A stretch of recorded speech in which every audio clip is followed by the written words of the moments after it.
आज हम पढ़ने जा रहे हैं क्लोरोफाइसी का एक नया मेंबर जिसका नाम है कारा। कारा वॉल्वॉक्स से थोड़ी एडवांस एल्गी है।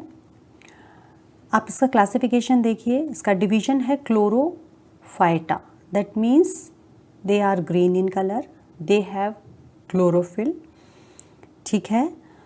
Then class Charophyceae, order Charales, family Characeae and genus is Chara, ठीक है। अगर हम कारा की बात करें तो कारा बहुत ही इंटरेस्टिंग टाइप की एल्गी है और इसे हम कहते हैं स्टोन वॉट। घास के रूप में हमें ये देखने को मिलती है और क्योंकि एक मैक्रोस्कोपिक एल्गा है तो इसे हम नेकेड आई से भी आसानी से देख सकते हैं। तो ये था क्लासिफिकेशन। और अब आप देखिए इसकी अकरेंस कहाँ पर ये देखने को मिलता है। जो कारा है वो सामान्यतया जो शैलो वाटर होता है, जो कीचड़ होती है पॉन्ड के पास या लेक्स के पास या वाटर पूल्स के पास, जो कीचड़ जैसी जगह होती है, वहाँ कुछ घास घास ही आपको उगी हुई दिखाई देगी, वास्तव में वो कारा होता है। और इसीलिए हम इसको कहते हैं कि ये एपिफिलिक और द सबमर्ज्ड एरिया में शैलो रीजन्स में ये प्रेजेंट होता है। कारा की खास बात यह है कि it is also known as the stonewort. ये आपको एग्जाम में खूब आता है, आपको याद रखना है। इसे हम स्टोन वॉट कहते हैं। इसको हम स्टोन वॉट क्यों कहते हैं? इसको हम स्टोन वॉट इसलिए कहते हैं क्योंकि it has the calcium carbonate deposition on their outer surface. इसके बाहर की जो सरफेस होती है उसके ऊपर कैल्शियम कार्बोनेट डिपोजिशन हो जाता है और इसलिए हम इसे कहते हैं स्टोन वॉट, ठीक है। अब हम इसके थैलस की स्ट्रक्चर को देखते हैं। The thallus is highly branched. आपने वॉल्वॉक्स देखा है, आपने क्लेमाइडोमोनास देखा है, आपने बहुत ही अभी तक जितने भी थैलस देखे हैं they all were very simple type of thallus, but the Chara का जो थैलस है it is highly branched thallus. It is macroscopic. Macroscopic means जिसे आप नेकेड आइज से भी आराम से देख सकते हैं। It is macroscopic in structure. Then 20 to 30 centimetre long plant like structure. It is divided into the rhizoids, branches and the main axis। इसे हम यहाँ आप कारा की एक्विसिटम से सिमिलैरिटी देख सकते हैं। एक्विसिटम को हॉर्सटेल कहते हैं और ये एक टेरिडोफाइट है। कारा एक एल्गी है, वाटर में प्रेजेंट होता है, इसलिए इसे हम एक्वेटिक हॉर्सटेल कहते हैं। Due to this resemblance of the cara with the equisetum, it is also called as the aquatic horsetail. Equisetum जो होता है उसका नाम होता है हॉर्सटेल, क्योंकि कारा जो है वो तो पानी में मिलता है तो इसे हम कह देते हैं एक्वेटिक हॉर्सटेल। तो आपके एग्जाम में अगर आता है दोनों नाम कारा के ही हैं, या तो स्टोन वर्ट नाम से आ सकता है या दूसरा है एक्वेटिक हॉर्सटेल। अब अगर हम इसकी स्ट्रक्चर को देखते हैं तो आप यहाँ देख सकते हैं कि यहाँ हमको दिखाई देंगी, देखिए क्या क्या चीज़ है, राइजॉइड्स। राइजॉइड्स का मतलब अभी तक हमने जितनी भी एल्गी पढ़ी उसमें रूट जैसी कोई स्ट्रक्चर नहीं थी, लेकिन यहाँ हमें राइजॉइड। देखिए ऑइड कब लगता है? जब आभासी चीज़ होती है। अब आभासी चीज़ का मतलब क्या है? आभासी चीज़ का मतलब ये होता है कि रूट जैसा दिख रहा है लेकिन रूट नहीं है, तब हमने इसको क्या कहा? राइजॉइड। अगर ये रियल में रूट होता, ट्रू रूट होता, तो हम यहाँ वर्ड क्या लगाते भाई?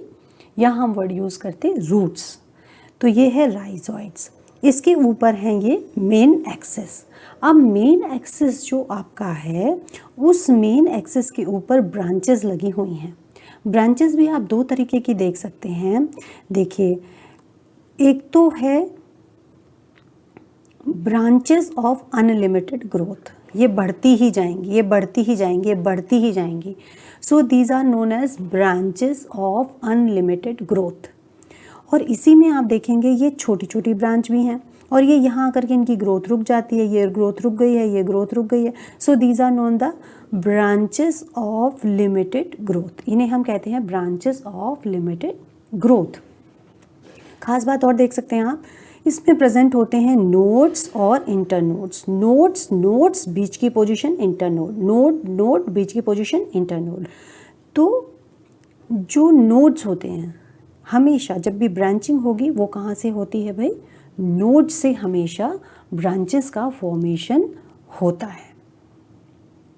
देखिए ब्रांचेस ऑफ अनलिमिटेड ग्रोथ तो लगातार ग्रो करती ही रहती है, लेकिन ब्रांचेस ऑफ लिमिटेड ग्रोथ जो है उसको बहुत ध्यान से देखने की ज़रूरत है। आप इसमें देखेंगे कि यहाँ पर जो नोड्स है इसके ऊपर ब्रांचेस निकली हैं, ठीक है।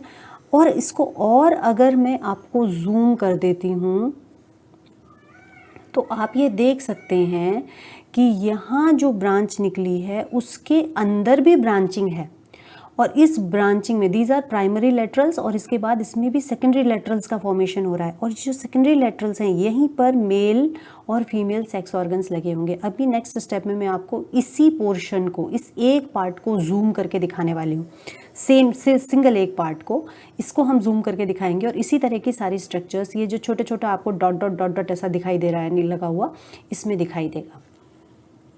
देखिए लिमिटेड ग्रोथ की जो ब्रांच है उसे अगर हम जूम करके देखते हैं तो वहाँ हमें क्या क्या दिखाई देता है, वहाँ हमें दिखाई देते हैं नोड्स और इंटरनोड्स, यानी वो जो छोटी छोटी ब्रांचेस निकली हुई थी उसके ऊपर भी नोड्स और इंटरनोड्स लगे हुए होते हैं। जो नोड है हमेशा वहीं से कोई नई स्ट्रक्चर का फॉर्मेशन होता है। अब इस जगह पर क्या क्या लगा हुआ होता है, जो नोड है उसके ऊपर मेल और फीमेल रिप्रोडक्टिव ऑर्गन्स लगे हुए होते हैं। कारा में जो फीमेल रिप्रोडक्टिव ऑर्गन होता है उसे हम कहते हैं निक्यूल, और जो मेल रिप्रोडक्टिव ऑर्गन होता है उसे हम कहते हैं ग्लोब्यूल। तो निक्यूल और ग्लोब्यूल एक साथ कारा में इस तरह से लगे हुए होते हैं ब्रांचेज ऑफ लिमिटेड ग्रोथ के ऊपर, और हमेशा निकलेंगे कहाँ से, नोड से। और यहीं पर लगी हुई होती हैं सेकेंडरी लेटरल्स, यानी छोटी छोटी जो और ब्रांचेस निकलती हैं उसके ऊपर, वो वाली। अगर हम इसी को और जूम करके देखें तो हम यहाँ ये पाते हैं कि मेन एक्सिस तो है ही, मेन एक्सिस के बाद प्राइमरी लेटरल्स उससे निकली हुई होती हैं, उसके ऊपर ही सेकेंडरी लेटरल्स निकलती हैं, लेकिन साथ में ही एक लेयर और प्रेजेंट होती है जिसे हम कहते हैं स्टिप्यूलॉइड्स। अब देखिए स्टिप्यूल एंजियोस्पर्म में देखने को मिलते हैं, यहाँ पर क्या है, स्टिप्यूल्स नहीं है, ये स्टिप्यूल का आभास देने वाली चीज़ है, इसलिए हमने क्या लगा दिया यहाँ, ऑइड्स, तो स्टिप्यूलॉइड्स। अब ये स्टिप्यूलॉइड्स जो हैं ये बेसल नोड के साथ लगे हुए होते हैं, और अगर ये एक सर्किल में प्रेजेंट हैं then it is called as haplostephanous type of structure, और अगर ये दो सर्किल में प्रेजेंट हैं then it is known as the diplostephanous type of structure, ठीक है। तो इस तरह से जो कारा है उसकी एक लिमिटेड ग्रोथ की जो ब्रांच होती है उसमें सेक्सुअल ऑर्गन्स का अरेंजमेंट रहता है। हम राइजोइड्स को देखते हैं तो आप देख सकते हैं कि जो राइजोइड्स हैं ये कैसे होते हैं भाई, multicellular brown white thread like structures होते हैं। They are developed from the nodes and on the main axis. The main function of the rhizoids is to attach the thallus with the substratum. It can also help in mineral absorption, vegetative reproduction by bulbs and protonema. अगर हम एक rhizoid को zoom करके यहाँ देखते हैं तो ऐसे हमें स्ट्रक्चर दिखाई देता है, इसमें एक ऑब्लिक सेप्टा होता है, और उस ऑब्लिक सेप्टा के कारण यहाँ पर एक राइजोइडल प्लेट का फॉर्मेशन हो जाता है जिसके ऊपर की मेन एक्सिस डायरेक्टली अटैच्ड रहता है। नीचे की तरफ राइजोइड्स में ब्रांचिंग देखने को मिलती है। देखिए कारा में दो तरह की पोजीशंस हैं, एक जगह है नोड्स और एक जगह है इंटरनोड्स। नोडल और इंटरनोडल सेल की स्ट्रक्चर में डिफरेंस होगा। आप जानते हैं जितने भी नए पार्ट लग रहे हैं वो भले ही मेल और फीमेल सेक्स ऑर्गन्स हों, भले ही वो नई ब्रांचिंग हो, वो सारे के सारे पोर्शंस नोडल सेल से डेवलप होते हैं, जबकि जो इंटरनोडल सेल है इसका काम ही होता है सेल जो पार्ट है आपका प्लांट है उसकी लेंथ को बढ़ाना, ठीक है। तो दोनों की जो स्ट्रक्चर है उसमें आपको डिफरेंस दिखाई देगा। हम पहले कंसंट्रेट करें अगर नोडल सेल पर, तो नोडल सेल जो होती है ये एक छोटी सी सेल होती है और इसके अंदर protoplast, chloroplast, vacuoles, nucleus, cytoplasm, ये सारे के सारे पोर्शंस प्रेजेंट होते हैं। एक सबसे बड़ी ख़ास बात क्या होती है कि यहाँ पे पायरेनोइड्स और सेंट्रल वैक्यूल्स जो होती हैं वो एब्सेंट होती है। कोई एक बड़ी सी खाली वैक्यूल यहाँ पर प्रेजेंट नहीं होगी और ना ही यहाँ पर पायरेनोइड्स होंगे। अब अगर मैं जाऊँ इंटरनोडल सेल की तरफ, तो इंटरनोडल सेल्स जो होती हैं they are larger in size, ठीक है। और इसके अंदर एक बड़ी सारी सी आप देख सकते हैं सेंट्रल वैक्यूल प्रेजेंट है। दिस इज सेंट्रल वैक्यूल, जैसा कि प्लांट सेल्स में होती है। इसके अंदर स्टार्च ग्रेन्यूल्स होंगे, इसमें न्यूक्लियस है, एक सेंट्रल वैक्यूल है, प्रोटीन बॉडीज़ इसके अंदर हैं, सेल वॉल, टोनोप्लास्ट जो कि वैक्यूल की मेम्ब्रेन का नाम होता है, देन क्रोमेटोफोर्स जो कि कलर्स प्रोवाइड करते हैं। तो ये सारे के सारे पोर्शंस यहाँ पे प्रेजेंट होते हैं। अब इमिकी जो थे 1818 में, इमिकी इमिकी ने इसमें सबसे पहले ये बताया था कि ये प्रोटोप्लाज्मिक साइक्लोसिस शो करती है इंटरनोडल सेल। प्रोटोप्लाज्मिक साइक्लोसिस का मतलब क्या होगा कि जब बीच में एक खाली जगह है तो जो सारा का सारा प्रोटोप्लाज्म है वो इसके चारों तरफ मूव करता रहता है, गोल गोल घूमता रहता है। इसे हम क्या कहते हैं भाई? Protoplasmic cyclosis. और ये किसने बताया था सबसे पहले? इमिकी ने 1818 में बताया था। तो आप दोनों में डिफरेंस समझ सकते हैं, एक तो ये साइज़ में बड़ी हैं, दूसरी बात इसमें सेंट्रल वैक्यूल है, यहाँ सेंट्रल वैक्यूल प्रेजेंट नहीं है। इसके अलावा यहाँ पे बहुत सारा प्रोटीन बॉडीज़ और पायरेनोइड्स ये सब प्रेजेंट हैं, यहाँ पर ये सब नहीं है। और इसका जो मेन काम है वो है नए पार्ट्स का फॉर्मेशन करना, जबकि इसका काम है नया इलोंगेशन करते रहना। तो इस तरह से कारा में दो तरह की सेल्स हमें देखने को मिलती हैं। नेक्स्ट हम पढ़ने चलते हैं रिप्रोडक्शन इन कारा। और जो वेजिटेटिव और सेक्सुअल रिप्रोडक्शन है वो कारा में प्रेजेंट होता है, लेकिन आपको हमेशा याद रखना है asexual reproduction is absent in Chara. So asexual reproduction is absent in Chara. Vegetative reproduction जो है वो 3 तरीके का हो सकता है, ट्यूबर्स, बल्बिल्स, एमाइलम स्टार्च और सेकेंडरी प्रोटोनिमा। 3 तरीके से वेजिटेटिव रिप्रोडक्शन यहाँ देखने को मिलता है। जो सेक्सुअल रिप्रोडक्शन है, जैसा कि मैंने अभी आपको जब बता रही थी ब्रांचेस ऑफ लिमिटेड ग्रोथ, वहाँ मैंने आपको बताया कि यहाँ 2 सेक्स ऑर्गन्स प्रेजेंट होते हैं, मेल और फीमेल। जो मेल सेक्स ऑर्गन होता है this is known as globule and the female reproductive organ is called nucule. तो प्रॉपर oogamous टाइप का सेक्सुअल रिप्रोडक्शन देखने को मिलता है। यहाँ हम पढ़ने जा रहे हैं वेजिटेटिव रिप्रोडक्शन इन कारा। तो कारा में सबसे पहला जो वेजिटेटिव रिप्रोडक्शन है वो ट्यूबर्स और बल्बिल्स के थ्रू होता है। जो ट्यूबर्स और बल्बिल्स क्या होती हैं कि आउटग्रोथ निकल आती है, स्फेरिकल आउटग्रोथ्स निकल आती हैं मेन एक्सिस से, और इसके अंदर बहुत सारा फूड रिजर्व रहता है। उस फूड रिजर्व के कारण इनकी स्ट्रक्चर इस तरह की हो जाती है, और हर जो ये इस तरह की आउटग्रोथ है वो एक नया प्लांट बनाने में सक्षम होती है।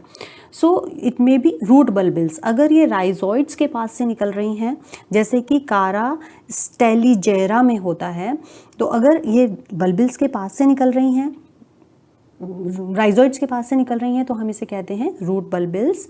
और ये हो सकती हैं दूसरी कौन सी? दूसरी तरीके की हो सकती हैं स्टेम बल्बिल्स। अगर ये मेन एक्सिस के पास से फूली हुई स्ट्रक्चर निकल जाती है तो इसे हम स्टेम बल्बिल्स कहते हैं। इसके अलावा एक होती है एमोर्फस टाइप की बल्बिल्स। एमोर्फस टाइप की बल्बिल्स जो होती हैं वो हमेशा बेसल नोड से निकलती हैं मेन एक्सिस के, और गुच्छे में बनी हुई आउटग्रोथ होती हैं, तो इसे हम कहते हैं एमोर्फस बल्बिल्स। तो 3 तरह की आपने बल्बिल्स देखी, रूट बल्बिल, स्टेम बल्बिल और एमोर्फस बल्बिल्स। एमोर्फस बल्बिल्स जो होती हैं वो कारा डेलिकेट्यूला में देखने को मिलती हैं। Now next one is amylum stars. Amylum stars जो होते हैं वो हमेशा बेसल नोडल सेल्स में डेवलप होते हैं, और ये स्टार शेप की स्ट्रक्चर होती है। इसके अंदर एक पर्टिकुलर स्टार्च भरा हुआ होता है जिसे हम कहते हैं एमाइलम। उस स्टार्च का नाम है एमाइलम, तो एमाइलम स्टार्च हम उसको कहते हैं। और ये जो एमाइलम स्टार है it has the capability to develop a new plant. इसी तरह से जब जूस्पोर डेवलप होता है तो यहाँ भी एक प्रोटोनिमा का फॉर्मेशन होता है और इस प्रोटोनिमा से भी, इसके टुकड़े को भी अगर हम निकाल दें तो ये जो नई प्रोटोनिमा बनती है फर्स्ट वाली, इससे भी नए प्लांट का फॉर्मेशन हो सकता है। तो हमने देखा कारा में बल्बिल्स का फॉर्मेशन होता है, एमाइलम स्टार्स का फॉर्मेशन होता है और प्रोटोनिमा का फॉर्मेशन होता है। इस तरह से वेजिटेटिव रिप्रोडक्शन कारा में देखने को मिलता है। तो हम देखें इसकी जो मेल पार्ट है ना, name of the male part is globule. ये आपको बहुत अच्छे से याद कर लेना है, तभी आप इसकी बाकी स्ट्रक्चर्स के बारे में पढ़ पाएंगी। अब इसमें सबसे नीचे की तरफ अगर हम देखें तो it has shield cells. Shield cells जो होती हैं इसी के साथ ही यहाँ लगी होती हैं पेडिसल सेल्स, और यहाँ से निकले हुए हैं मैन्यूब्रियल सेल्स। देखिए ये है मैन्यूब्रियल सेल, ये है मैन्यूब्रियल सेल, ये है मैन्यूब्रियल सेल और ये है मैन्यूब्रियल सेल। तो ये खंबे जैसी जो स्ट्रक्चर्स निकली हुई हैं, दीज आर मैन्यूब्रियल सेल्स। इसके बाद मैन्यूब्रियल सेल्स का जो सिरा है उसके ऊपर लगा हुआ होता है प्राइमरी कैपिटुलम सेल्स, जो आपको यहाँ छोटी छोटी स्ट्रक्चर्स दिखाई दे रही हैं। These are primary capitulum cells. ठीक है, ये जो प्राइमरी कैपिटुलम सेल्स हैं इन्हीं से निकले हुए हैं एंथेरिडियल फिलामेंट्स, और एंथेरिडियल फिलामेंट्स जो होते हैं इन्हीं पर डेवलप होते हैं एंथेरोजॉइड्स। सो ये पार्ट हो गया हमारा कौन सा, ग्लोब्यूल। अब हम चलते हैं फीमेल पार्ट की तरफ। फीमेल पार्ट में आपको क्या क्या दिखाई दे रहा है? देखिए फीमेल पार्ट में हमको कवरिंग दिखाई दे रही है, हमें ऊपर दिखाई दे रहा है कोरोना सेल्स, जिस पार्ट से यहाँ लगा हुआ है स्टॉक सेल। एक तरफ स्टॉक सेल है, दूसरी तरफ अपोजिट एंड पे कोरोना सेल है। यहाँ ट्यूब सेल्स हैं जिसने इसको कवर किया हुआ है, और इस पूरे पार्ट के अंदर प्रेजेंट है एग। तो यहाँ एंथेरोजॉइड का फॉर्मेशन होना है, यहाँ एग्स हैं और यहीं पर फर्टिलाइजेशन होगा। तो ये है मेल और फीमेल पार्ट्स जो है उसका अरेंजमेंट। देखिए इस पिक में दिखाई गई है ब्रांचेस ऑफ लिमिटेड ग्रुप। आप देख सकते हैं कि यहाँ ग्लोब्यूल और निक्यूल की ओरिजिनल माइक्रोस्कोपिक व्यू दिखाया गया है, और इसी के साथ है ऊस्पोर जो कि कारा की एक रेस्टिंग बॉडी है। अब हम डिटेल में पढ़ने जाएंगे development of male and female reproductive organs in Chara. Development of antheridia. अब ये सबसे पहले क्या होता है, हमेशा जो नोड्स हैं वहाँ से डेवलप होगा, और यहाँ बनता है antheridial initial. Antheridial initial cell में एक ट्रांसवर्स डिवीजन हो जाता है, और ये जो ट्रांसवर्स डिवीजन होता है इससे दो सेल्स बनती हैं, ऊपर की तरफ पेडिसल सेल और नीचे की तरफ नोडल सेल। जो पेडिसल सेल होती है उसमें फिर कोई डिवीजन नहीं होता है, और ये एक स्मॉल स्टॉक टाइप की स्ट्रक्चर का फॉर्मेशन करती है। जो टर्मिनल सेल होती है, ये जो टर्मिनल सेल है, इस टर्मिनल सेल जो कि एंथेरिडियल मदर सेल बनती है, उस एंथेरिडियल मदर सेल की जो साइज़ है वो बढ़ती चली जाती है, और इसमें लॉन्गिट्यूडनल प्लेन में आप देख सकते हैं, लॉन्गिट्यूडनल प्लेन में इसमें डिविजन्स होने शुरू होते हैं। धीरे धीरे ये 4 सेल स्टेज में चली जाती है, जिसे हम क्वाड्रेंट स्टेज कहते हैं, और हर सेल जो है, जो 4 सेल बनी थी उसके अंदर सेप्टा का फॉर्मेशन हो जाता है, और अब ये बन जाती हैं 8 सेल स्टेज, जिसे हम ऑक्टेंट कहते हैं। अब ये जो 8 सेल स्टेज होती है उसमें पेरिक्लाइनल डिवीजन होता है। पेरिक्लाइनल आप समझते हैं, पेरिक्लाइनल डिवीजन जैसे कि समझिए एक डब्बे में डब्बा रखा हुआ होता है, तो जैसे जो पेरीफेरी आपको डिवाइडेड होती दिखाई देती है, बिल्कुल उसी तरह से पेरिक्लाइनल डिवीजन होता है। The division along with the periphery is known as the periclinal division. तो ये पेरिक्लाइनल डिवीजन यहाँ पर शो करता है। पेरिक्लाइनल डिवीजन हमेशा लेयर्स का फॉर्मेशन करता है। तो बाहर की तरफ 8 सेल की लेयर, ये देखिए 1 2 3 4 दिख रहा है, और 8 बाहर होंगी, तो बाहर की तरफ 8 सेल और अंदर की तरफ 8 सेल, ऐसे करके ये 8 सेल मेम्ब्रेन जो है इसका स्ट्रक्चर बन जाता है। अब अगर हम इस पोजीशन में देखें तो हमारे पास 3 लेयर्स बनी हुई हैं। जो सबसे बाहर की आउटर मोस्ट लेयर है, ये आउटर मोस्ट लेयर जो है, ये सेल्स इनलार्ज हो जाती हैं और ये बनाती हैं shield cells. Outer most layer enlarge होकर के बनाती है शील्ड सेल्स। जो मिडिल लेयर्स हैं, वो मिडिल लेयर जो है वो बनाती है, एलोंगेट हो जाती है, साइज़ में लंबी हो जाती है और वो बनाती है मेन्यूब्रियम। आप देख सकते हैं, देखिए ये तो है शील्ड सेल्स। ये किसने बनाया? इस आउटर लेयर ने बनाई शील्ड सेल्स। सेकंड लेयर जो है उसने क्या बनाया? ये जो सेल्स हैं वो लंबाई में बढ़ गई, ये लंबाई में, ये लंबाई में, ये लंबाई में बढ़ गई और इन्होंने बनाया मेन्यूब्रियल सेल्स। और जो इनर मोस्ट आपको दिखाई दे रहा है ये ब्राउन, ये जो कलर है आपका अंदर का, इस इनर मोस्ट लेयर में क्या होता है? 8 प्राइमरी कैपिटल सेल्स जो हैं उनका फॉर्मेशन होता है और जो सारी की सारी सेल्स हैं वो क्या बना देती हैं भाई? एंथेरिडियल इनिशियल का फॉर्मेशन करती हैं,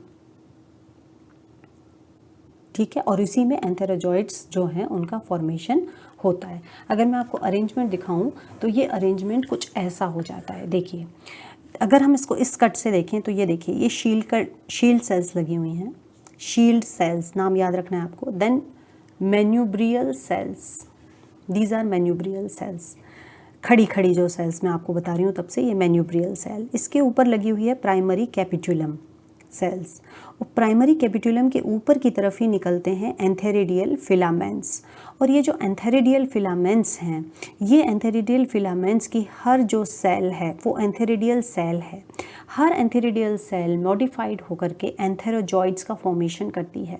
इसका जो एंथेरोजॉइड होता है, अगर हम इसकी स्ट्रक्चर को देखें तो जो इसका एंथेरोजॉइड होता है ये बाइफ्लैजिलेटेड होता है, स्पाइरल शेप का होता है और ये it is ready now to fuse with the egg cell. Development of antheridia को टेबुलर फॉर्म में समझाया गया है। आप इस एरो डायग्राम से इस चीज़ को बहुत ही आसानी से समझ सकते हैं, जो मैंने अभी आपको डायग्रामेटिकली समझाया है। देखिए, डेवलपमेंट ऑफ न्यूक्लियोल इन कारा। यहाँ सबसे पहले आप ये समझ लीजिए कि बन्नी क्या क्या चीज़ है। नोड्स के ऊपर कारा के न्यूक्लियोल का फॉर्मेशन होगा और ये जो कारा का न्यूक्लियोल है इसमें सबसे नीचे होगी pedicel cell, then central cell, इसके बाद स्टॉक सेल, एग न्यूक्लियस, पूरी एग सेल और उसका egg nucleus, then tube cells और सबसे ऊपर लगी होंगे कोरोना। इन सब चीज़ों का फॉर्मेशन होना है। किस सीक्वेंस में ये फॉर्मेशन होता है, इसी को हम कहते हैं डेवलपमेंट ऑफ न्यूक्लियोल। और इसमें देखिए कि सबसे पहले oogonal इनिशियल सेल का फॉर्मेशन होता है। ये जो oogonal इनिशियल सेल होती है, 3 सेल्स का फॉर्मेशन होता है with the transverse division. 3 cells का फॉर्मेशन होता है। First one is pedicel cell, second is nodal cell and last one is oogonal mother cell. अब जो द लोअर मोस्ट सेल होती है ये पेडिसल सेल बन जाती है। द मिडिल वन जो है वो सेल्स जो है वो शीथ इनिशियल का फॉर्मेशन करती है और इसमें ये देखिए, ये नोडल सेल है, इसमें it is also known as the sheath initial cell और इसमें डिवीजन होते हैं। डिवीजन होने से ये शीथ सेल्स का फॉर्मेशन करती चली जाती है। 5 शीथ सेल्स जो है ये उसको बनाती है, जो कि 2 टायर्स में डिवाइडेड होती हैं। अब सबसे ऊपर की तरफ है oogonal मदर सेल जो कि बीच में है। अब ये जो शीथ सेल है ये 2 टायर्स में है, तो एक पार्ट तो ऊपर के पोर्शन को कवर कर रहा है, एक पार्ट नीचे के पोर्शन को कवर कर रहा है। यहाँ आप देखिए, पेडिसल सेल है, ये सेंट्रल सेल है। अब ये शीथ सेल्स डिवाइड होनी शुरू हो गई हैं, oogonal बीच में आ गई है। यहाँ बीच में आने के बाद क्या होता है कि ये लगातार शीथ सेल्स आगे की तरफ डेवलप होती हैं। जो 5 अपर शीथ सेल्स होती हैं they will develop a corona और जो लोअर मोस्ट शीथ सेल्स होती हैं they will develop a tube cells. So they have 5 corona cells and they have 5 tube cells. तो 5 कोरोना सेल और 5 ट्यूब सेल्स का formation यहाँ होता चला जाता है। और जो oogonal मदर सेल है वो सेंटर में आ गई है। सेंटर में आने के बाद ये जो oogonal मदर सेल है, यही इसका जो न्यूक्लियस है ये साइज़ में बड़ा होता चला। देखिए आप, कोरोना सेल्स अपनी सेटिंग ले रही हैं, ये मूव करती जा रही हैं, ये यहाँ चली गई हैं, ट्यूब सेल्स बन गई हैं, स्टॉक नीचे की तरफ है ही, सेंट्रल सेल है, पेडिसल है। तो ये जो oogonal सेल थी इसी का न्यूक्लियस साइज़ में बड़ा हो जाता है और ये फूड रिजर्व इकट्ठा करने के बाद एक एग के फॉर्म में एक एग का फॉर्म ले लेता है। जो कोरोना सेल्स होती हैं इनमें ये ऊपर की तरफ कोरोना का फॉर्मेशन कर देती हैं। एक मैच्योर न्यूक्यूल को अगर हम देखें तो ये ऊपर की तरफ एक कोरोना का फॉर्मेशन कर देती हैं, ट्यूब सेल्स का formation, then egg nucleus, stalk cells, central cells and pedicel cell. Pedicel cell का काम जो होता है वो क्या होता है भाई, जो मेन एक्सिस है उससे इसे अटैच रखने का काम ये करती है। ठीक है, तो इस तरह से ऊगोनिया और न्यूक्यूल्स का डेवलपमेंट होता है। जो ऊगोनिया डेवलप होते हैं वो अपर पेरिफेरल सेल से डिवाइड होते हैं, और जो एंथ्रीडिया होते हैं वो हमेशा लोअर पेरिफेरल सेल से डिवाइड होते हैं। तो यही कारण है कि ऊगोनिया और एंथ्रीडिया जो हैं वो आसपास ही लगे हुए रहते हैं। अब हम पढ़ने जा रहे हैं फर्टिलाइजेशन ऑफ कारा। तो जो फुल्ली डेवलप एंथेरोजॉइड्स होते हैं, they are liberated from the globule during the early morning, और उसके बाद जो outer wall of the nucleus is diffuse to form a mucilaginous liquid. तो ये जो आउटर वॉल होती है ये डिफ्यूज होनी शुरू हो जाती है, यहाँ पे लिक्विड का फॉर्मेशन होने लगता है और वो बहुत ही चिपचिपा म्यूसिलेजिनस लिक्विड होता है। इसके बाद देखिए क्या होता है,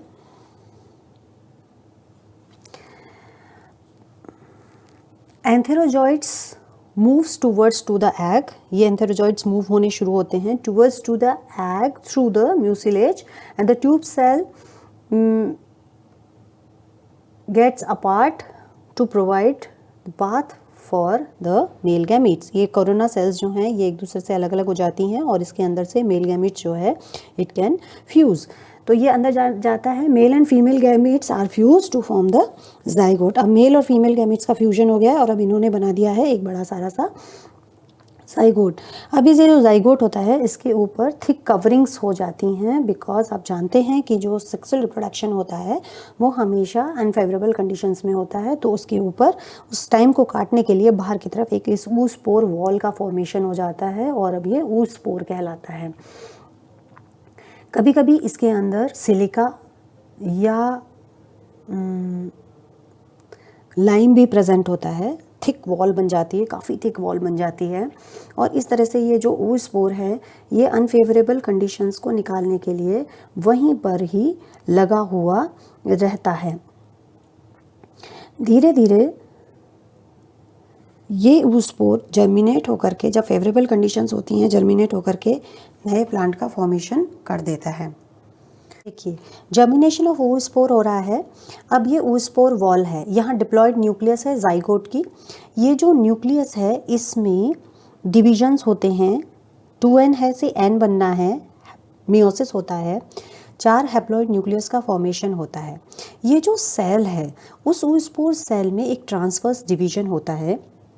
इस ट्रांसवर्स डिवीजन में एक सेल लार्ज साइज़ की होती है, एक स्मॉलर होती है। जो लार्ज साइज़ की सेल होती है वो बेसल सेल भी कहलाती है।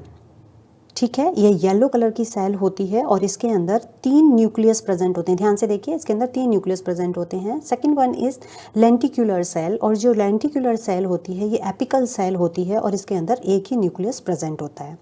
ठीक है, अब ये जो तीनों न्यूक्लियस हैं लार्जर सेल के, ये तीनों न्यूक्लियस जो होते हैं दे विल गेट डीजेनरेटेड, ये तो ख़त्म हो जाते हैं। अब ऊपर की तरफ जो है वो रह जाता है लेंटिकुलर सेल्स जो थी, उस लेंटिकुलर सेल में एक डिवीजन होता है। इस डिवीजन से 2 सेल्स का फॉर्मेशन होता है। वन इज़ प्रोटोनिमल इनिशियल सेल और एक राइजोइडियल इनिशियल सेल। एक से तो शूट टाइप स्ट्रक्चर बनेगी, एक से रूट टाइप स्ट्रक्चर बनेगी।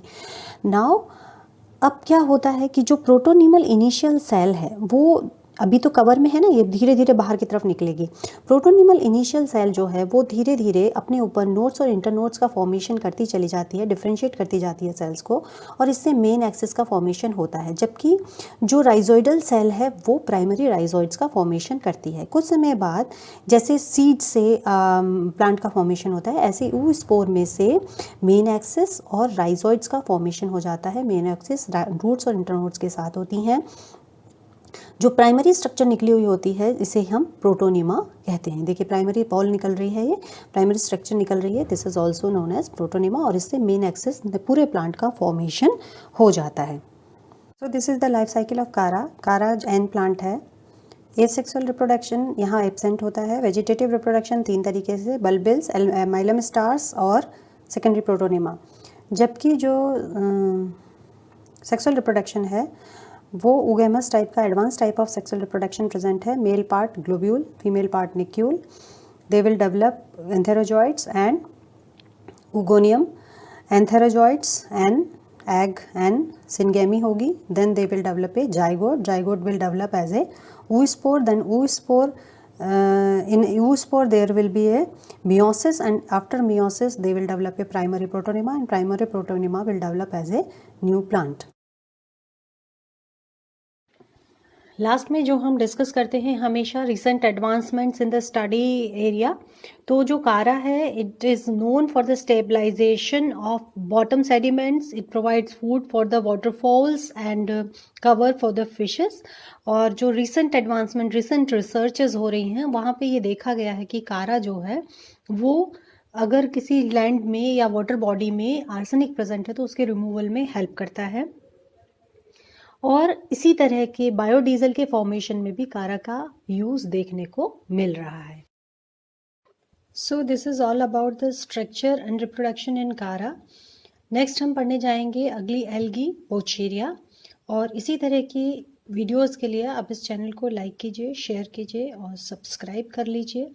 अधिकतर स्टूडेंट्स ने सब्सक्राइब कर लिया है। एमएससी के स्टूडेंट्स जो किसी और एल्गी में इंटरेस्टेड हैं वो कमेंट करके मुझे बता सकते हैं ताकि उस एल्गी से रिलेटेड मटेरियल आपको दिया जा सके।